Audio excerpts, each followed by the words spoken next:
Hello everyone, my name is Dr. Amit Vats, Assistant Professor, ABESIT College of Engineering, Department of Applied Science and Humanities. Dear student, today we discuss lecture number 30, continue, problem based on Lagrange method. Lagrange method इससे पहले वाले lecture में हमने पढ़ा, एक question को भी solve किया. यहाँ पर और अच्छी प्रॉब्लम करेंगे, बहुत इंपॉर्टेंट प्रॉब्लम है ये जो मैं आपके साथ डिस्कस करूँगा. ये प्रॉब्लम एग्ज़ाम में आती ही रहती है, उसी टाइप की प्रॉब्लम है. तो ये क्वेश्चन आपके सामने मैंने लिखा है, ये AKTU में 2004 में आया, 2006 में आया, 2012 में आया और इम्पोर्टेंट क्वेश्चन है, उसके बाद भी कई बार आ चुका है. क्वेश्चन है फाइंड द मैक्सिमम और minimum distance of the point 3, 4, 12. 3, 4, 12 एक पॉइंट दिया है फ्रॉम द स्पेयर. वो कह रहा है एक स्पेयर है आपके पास, उस स्पेयर से एक पॉइंट दिया गया है.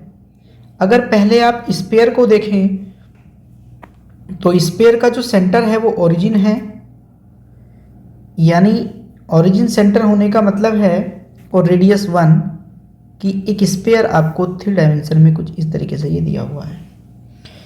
ये स्पेयर की इक्वेशन गिवन है आपको, x² plus y² plus z² equals to 1. एक पॉइंट है XYZ प्लेन में, कहीं पर एक पॉइंट P दिया है जिसके कोऑर्डिनेट हैं 3, 4 और 12. वो ये कह रहा है इस स्पेयर से ये पॉइंट कितनी डिस्टेंस पे है. मतलब मुझे नहीं पता कि इस स्पेयर पर Q पॉइंट कहाँ है. वो पॉइंट इसके सरफेस पर यहाँ भी हो सकता है, यहाँ भी हो सकता है, यहाँ भी हो सकता है, वो यहाँ भी हो सकता है. तो मैंने कंसिडर किया कि जो Q पॉइंट है वो उसके सरफेस पर यहाँ कहीं है. उसके कोऑर्डिनेट मैंने XYZ लेट कर लिए हैं. तो स्टूडेंट उसने ये कहा स्पेयर से कितनी दूरी पर ये पॉइंट मैक्सिमम हो सकता है या मिनिमम हो सकता है. तो इसके लिए मुझे डिस्टेंस की आवश्यकता पड़ेगी. तो जो मुझे मैक्सिमम मिनिमम टेस्ट करना है वो डिस्टेंस का करना है. यानी जो मेरे पास इक्वेशन आई, अगर मैं ये PQ कैलकुलेट कर लूँ तो इक्वेशन में PQ का कुछ इस तरीके से इक्वेशन आ रहा है कि PQ का जो होल स्क्वायर होगा वो इक्वल्स टू होगा x-3 का होल स्क्वायर प्लस y-4 का होल स्क्वायर प्लस z-12 का होल स्क्वायर, यानी डिस्टेंस बिटवीन 2 पॉइंट्स. अब मुझे इसी डिस्टेंस को मैक्सिमम और मिनिमम दिखाना है, तो इसका मतलब मुझे इसी का मैक्सिमम मिनिमम टेस्ट करना पड़ेगा. यानी मेरे पास जो फंक्शन ऑफ XYZ हुआ जिसका मैक्सिमम मिनिमम टेस्ट होना है, इसको मैंने फंक्शन लेट कर लिया और ये x-3 का स्क्वायर प्लस y-4 का स्क्वायर प्लस z-12 का स्क्वायर हो गया है. क्योंकि इसी का मैक्सिमम मिनिमम टेस्ट होना है तो इसीलिए मैंने इसको इक्वेशन नंबर 1 कंसीडर कर लिया है. अब इक्वेशन नंबर 1 कंसीडर करने के बाद हमें क्या करना है स्टूडेंट, अब हम जाएंगे हेल्प इक्वेशन पर जो रिलेशन हमें दिया गया है. तो रिलेशन क्या दिया है, रिलेशन भी गिवन है. वो रिलेशन है x² plus y² plus z equals to 1, यानी इक्वेशन नंबर 2. इस इक्वेशन को हमें ये इक्वेशन दी गई है जो इसके लिए हेल्प इक्वेशन है, यानी जो रिलेशन दिखा रही है इंडिपेंडेंट वेरिएबल्स का. अब Q पॉइंट के बारे में हमें नहीं पता, वो यहाँ भी हो सकता है, यहाँ भी हो सकता है, यहाँ भी हो सकता है, यहाँ भी हो सकता है, यानी मैक्सिमम वो यहाँ तक की डिस्टेंस ले सकता है. मुझे वो मैक्सिमम और मिनिमम दोनों जगह ही पता करना है कि क्या क्या डिस्टेंस हो सकती है. तो 2 इक्वेशन बन गई हैं, इक्वेशन नंबर 1 और इक्वेशन नंबर 2. अब जब 2 इक्वेशन हमारे पास हो जाती हैं तो उसके लिए जो मेन इक्वेशन है जिसका मैक्सिमम मिनिमम टेस्ट होना है वो इक्वेशन नंबर 1 हो गई और जो रिलेशन होता है वो इक्वेशन नंबर 2 हो गई. तो डिफरेंशिएशन करेंगे of equation number 1 using total differentiation. क्यों? क्योंकि हमारे पास जो डिफरेंशिएशन होने वाला है वो साइमल्टेनियसली हो रहा है. तो साइमल्टेनियसली डिफरेंशिएशन के लिए टोटल डिफरेंशिएशन का यूज करना पड़ता है. यानी DF इक्वल हो जाएगा twice of x-3 into dx plus twice of y-4 into dy plus twice of z-12 into dz. इस तरीके से हमारी इक्वेशन आएगी. क्योंकि मैक्सिमा मिनिमा के लिए डी एफ को 0 भी रखना होता है, तो put D F equals to 0 for maxima और मिनिमा। इसका मतलब ये हुआ कि x माइनस 3, 2 को भी कैंसिल कर देता हूँ, dx plus y minus 4 dy plus z minus 12 dz equals to 0। इसे मैंने इक्वेशन नंबर 3 लेट कर लिया है। अब जो हेल्प इक्वेशन दी गई है उसको भी साइमल्टेनियसली डिफरेंशिएट करना होता है, तो 2x dx 2y dy 2z dz equals to 0। अगर 2 को हम कैंसिल आउट भी कर दें तो x dx y dy z dz equals to 0, equation number 4। अब हम यूज़ करेंगे लैग्रेंजे मेथड का जो रूल है, यानी df plus lambda D phi equals to 0। जो लैग्रेंजे मेथड है उसके लिए इक्वेशन नंबर 1 को हमें 1 से मल्टीप्लाई करना, 3 को हमें 1 से मल्टीप्लाई करना होता है और 4 को लैम्डा से उनको ऐड कर देते हैं। तो मल्टीप्लाइंग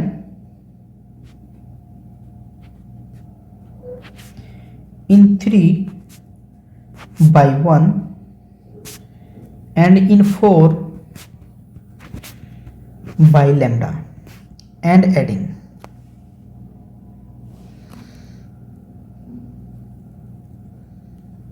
ऐड कर देते हैं x minus 3 plus lambda x into D X plus y minus 4 plus lambda y into D Y, z minus 12 plus lambda z into D Z equals to 0।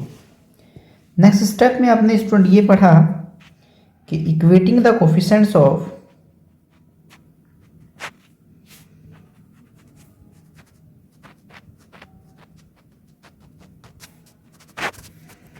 dx dy and dz हमें equate करना होगा। जैसे ही हम उसको equate करेंगे तो यहाँ से जो इक्वेशन आएगी x minus 3 plus lambda x equals to 0, y minus 4 plus lambda y equals to 0 and z minus 12 plus lambda z equals to 0। दोनों इक्वेशन को सॉल्व करके लैम्डा की वैल्यू निकाल लेते हैं। Minus lambda equals to x minus 3 upon X हो जाएगा, minus lambda equals to y minus 4 upon y हो जाएगा, और थर्ड इक्वेशन से minus lambda equals to z minus 12 upon z हो जाएगा। सिमिलरली तो तीनों ही वैल्यू माइनस लैम्डा की हैं, तो इसका मतलब ये है कि ये हो जाएगा x minus 3 upon x, y minus 4 upon y, z minus 12 upon z. थोड़ा सा अगर और सिंप्लीफाई कर लूँ तो 1 minus 3 upon x, 1 minus 4 upon z y, और equals to 1 minus 12 upon z. अगर और मैं इसको थोड़ा सा सिंप्लीफाई करूं, 3 upon x equals to 4 upon y equals to minus के 12 अपॉन जेड हो जाएगा, और ये हो जाएगा x upon 3 y upon 4 z upon 12। इसको मैं किसी कांस्टेंट के बराबर लेट कर लेता हूं, क्योंकि सेपरेटली एक्स वाई जेड के फंक्शन हो गए हैं। और यहाँ से अगर देखें तो x इक्वल्स टू 3k होगा, y इक्वल्स टू 4k होगा, और z इक्वल्स टू 12k होगा। तो स्टूडेंट ये x y z in terms of k आ गया है। Put the value in equation number 2, जो हेल्प इक्वेशन होती है उसके अंदर पुट कर देते हैं। और जो हेल्प इक्वेशन आपको गिवन है उस हेल्प इक्वेशन को देखिए, this is X square plus Y square plus Z square equals to 1। यानी अगर हम इस इक्वेशन को देखें तो चूंकि X square plus Y square plus Z square equals to 1 है, तो इसका मतलब हुआ 9k square 16k square 144k square equals to 1 हो जाएगा। अब इनको अगर हम प्लस कर दें तो ये 169 हो जाएगा, k स्क्वायर इक्वल्स टू 1। और यहाँ से k square equals to 1 upon 169, यानी इसका मतलब है कि k की वैल्यू प्लस माइनस 1 अपॉन 13 हो जाएगी। अब चूंकि हमें k मिल गया है तो इस वैल्यू को यहाँ सब्स्टिट्यूट कर देते हैं, जिससे कि मेरा x आ जाएगा प्लस माइनस 3 अपॉन 13, y आएगा प्लस माइनस 4 अपॉन 13 और z हो जाएगा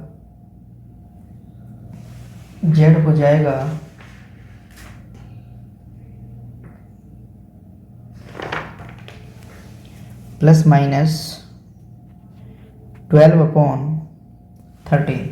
यानी इस तरीके से हमने पॉइंट्स निकाल दिए।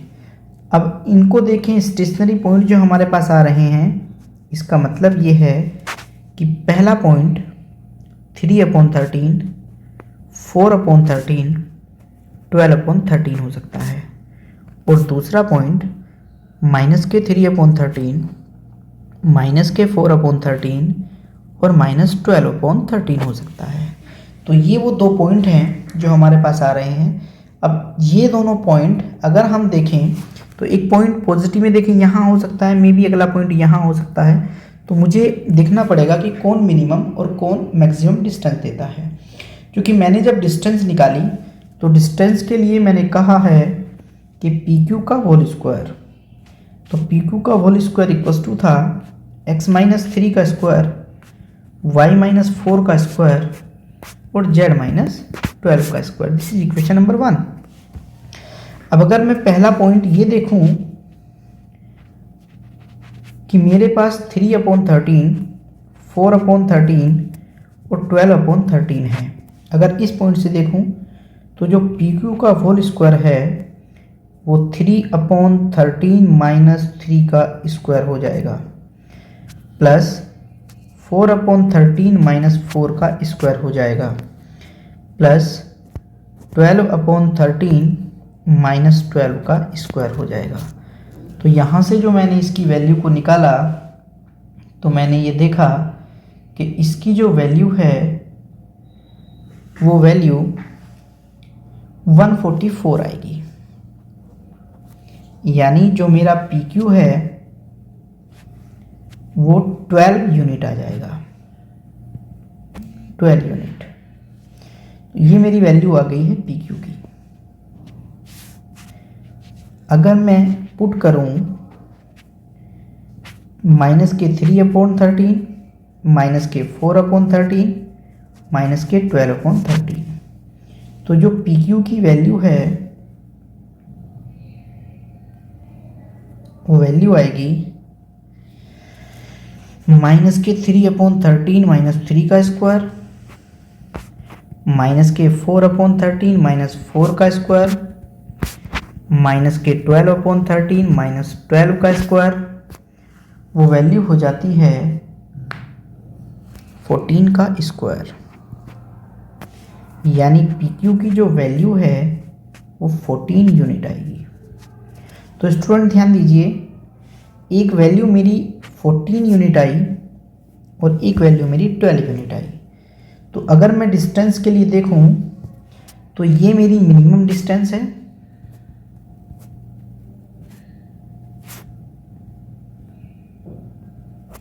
और ये मेरी मैक्सिमम डिस्टेंस है। तो इस तरीके से हम स्पेयर के ऊपर कहाँ पे मैक्सिमम और कहाँ पे मिनिमम डिस्टेंस मिल रही है उसको हम कैलकुलेट कर सकते हैं। तो student, this is the important question. Again A important question discuss करते हैं। अच्छा क्वेश्चन है, एग्जाम में कई बार पूछा गया है और अलग अलग तरीके से पूछा गया है। आपकी बुक में एग्जाम्पल भी है ये और क्वेश्चन भी है, तो हम इसको क्वेश्चन को देखते हैं क्या कहना चाहता है। Find the dimension of a rectangle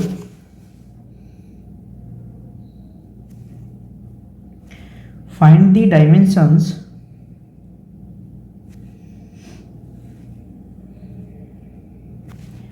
the dimensions of a rectangle. Find the dimensions of a rectangle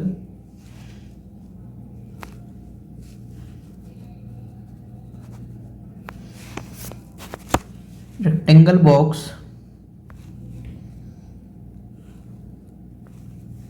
open at the top। यानी जो बॉक्स दिया है वो ओपन एट द टॉप है। The maximum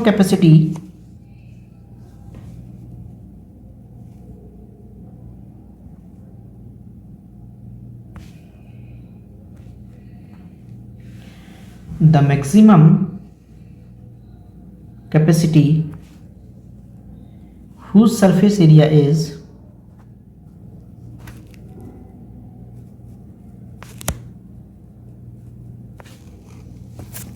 432 square centimetre. एक क्यूबिकल बॉक्स है जो open at the top है, ऊपर से खुला है। अब स्टूडेंट इसका भी अपना रोल है इसमें। Open at the top, close eight the top. एक रूम को आप देखें, एक छत है उस पर, एक पे छत नहीं है, इस तरीके से एक बॉक्स बन रहा है। उसने जो कंडीशन हमें यहाँ पे दी है उसी कंडीशन पे काम करेंगे। अगर हम देखें एक क्यूबिकल बॉक्स को, तो क्यूबिकल बॉक्स कुछ इस तरीके से बनता है। एक रूम जैसा होता है, क्यूबिकल बॉक्स कुछ इस तरीके से बन जाएगा।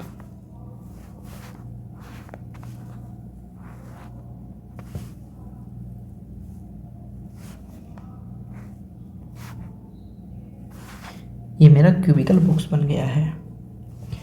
अब उसने मुझे ये कहा है क्यूबिकल बॉक्स में कि ओपन एट द टॉप, ऊपर से ये टॉप है जो इसका दिया है वो खुला हुआ है, ये ओपन है।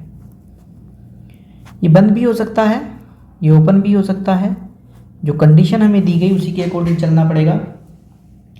अगर हम इस बॉक्स को देखें तो इस बॉक्स में ये एक्स एक्सिस मान लीजिए हम ले लेते हैं, ये ओ हो गया। इसे वाई एक्सिस मान लेते हैं, इसे जेड एक्सिस मान लेते हैं। अब अगर ये देखें हम तो ये जो एक्सिस है एक्स है और ये जो एक्सिस मेरे पास है ये जेड है, तो जेड एक्स ये एक्सिस हो गया है। जेड यानी एक्स और जेड। तो एक्स जेड को देखिए तो उसका एक जो सरफेस एरिया है वो ओपन है। इसका मतलब चूंकि 6 फेसेस इसके अंदर होते हैं तो एक फेस कवर नहीं है। यानी अगर मैं देखूं, उसने चूंकि मुझे बात ये कही है, पहले मुझे क्वेश्चन में देखना पड़ेगा कि रेक्टेंगुलर बॉक्स में मैक्सिमा मिनिमा किसका टेस्ट होना है। तो क्वेश्चन के अकॉर्डिंग देखें तो उसने बात की है मैक्सिमम कैपेसिटी की। मैक्सिमम कैपेसिटी का मतलब है कि कितनी चीज़ इसके अंदर आ सकती है। इसका मतलब वो उसके वॉल्यूम की बात कर रहा है, यानी मुझे उसका मैक्सिमम वॉल्यूम और मिनिमम वॉल्यूम टेस्ट करना है। तो चूंकि मैक्सिमम कैपेसिटी कह रहा है तो मैक्सिमम वॉल्यूम टेस्ट करना है। तो लेट मैंने ये कंसीडर किया है कि x is the length, y is the breadth and z is the height of rectangular box. जो रेक्टेंगुलर बॉक्स है, x उसकी लेंथ है, y उसकी ब्रेथ है और z उसकी हाइट है। देन द वॉल्यूम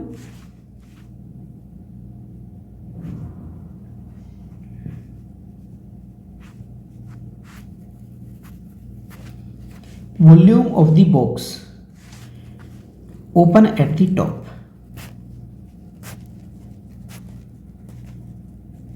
क्योंकि वॉल्यूम पे तो कोई फर्क नहीं पड़ेगा, तो वॉल्यूम V इक्वल्स टू हो जाएगा X Y Z.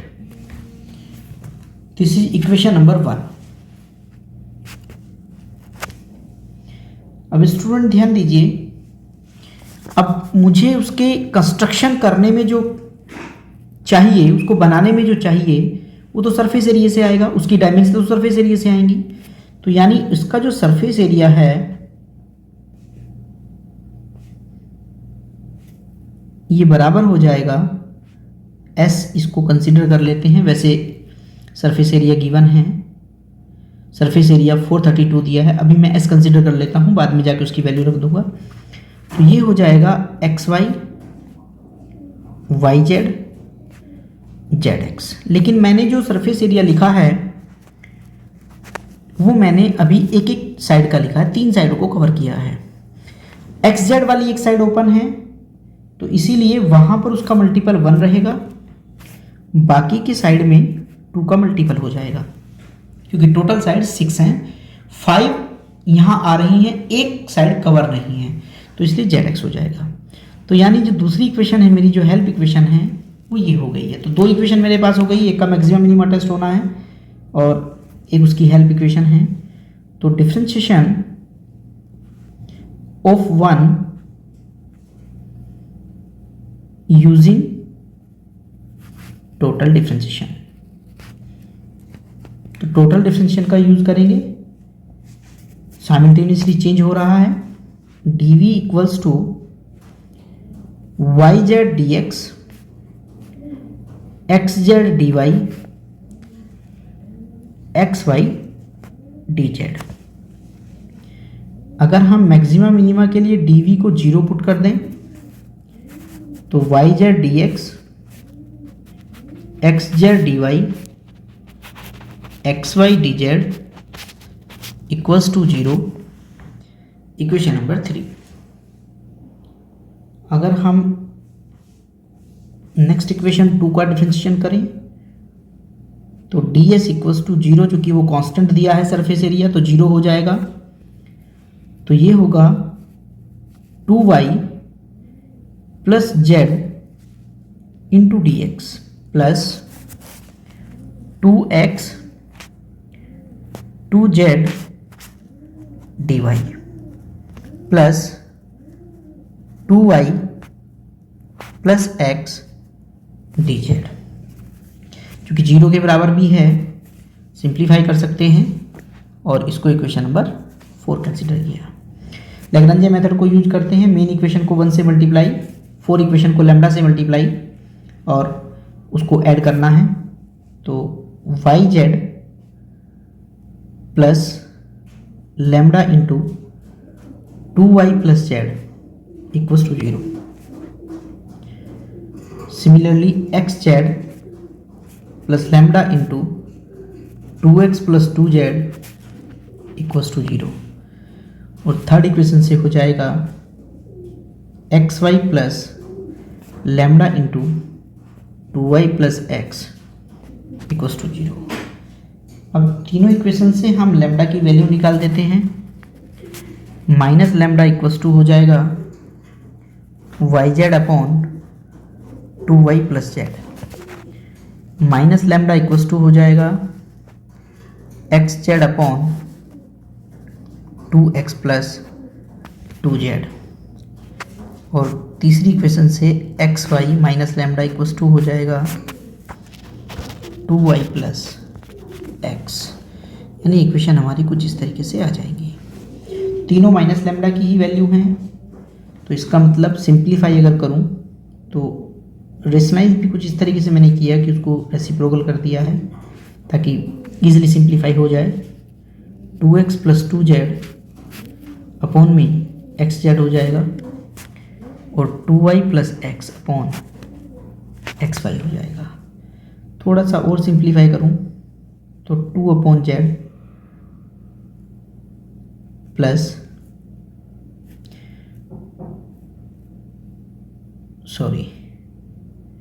2 upon Z और 1 अपॉन वाई इक्वल्स टू, इसके लिए देखूं 2 अपॉन जेड प्लस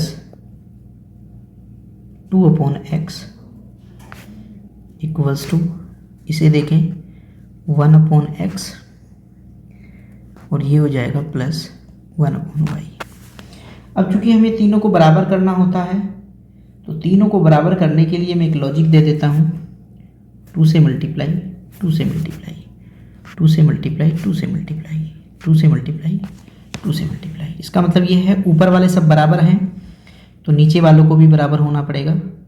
यानी हम इसको देखें तो ये कुछ ऐसा आ रहा है कि 2x equal 2y equal z। अगर मैं इसे किसी कांस्टेंट k के बराबर मान लूँ तो x equals to k/2, y equals to k/2 और z इक्वल्स टू k। यानी इस तरीके से हमारे पास कुछ वैल्यू आ जाएंगी। स्टूडेंट ध्यान दीजिए, एक बार और चेक कर लेते हैं इसको, कहीं इसमें डाउट तो नहीं है। क्लियर, बिल्कुल सही चल रहा है। तो एक्स वाई जेड की वैल्यू आ गई है। Putting these values in help equation.